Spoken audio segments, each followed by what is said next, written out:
kerajaan sekali lagi umum tanggung pelaksanaan e-invoice. Ini boleh kata salah satu keputusan yang paling bijak sejak kebelakangan ini. Tapi yang bodohnya masih tak berani mengaku silap dan laksanakan GST. Halo semua, kita punya LHDN baru je. Umum penangguhan invoice untuk syarikat yang pendapatan tahunan bawah 1 juta ditangguh sampai Julai 2026. Yang bawah 500,000 pula terus dikecualikan. Keputusan ini memang ibarat hujan rahmat, especially bila rakyat tengah seraga dengan ekonomi yang tidak menentu sekarang.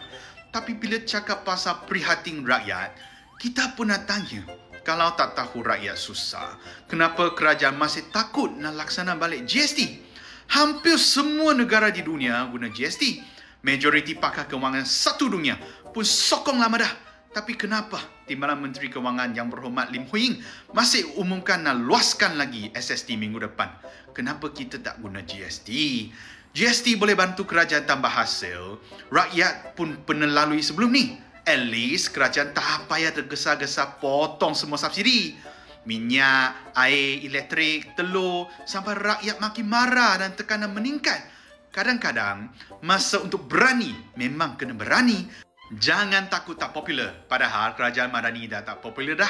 Sekarang ni rakyat dah makin letih dengan isu Tobing Ho, status A- bukan A, subsidi gas dapur, lepas ni bil elektrik naik lagi, harga minyak entah bila dihapuskan.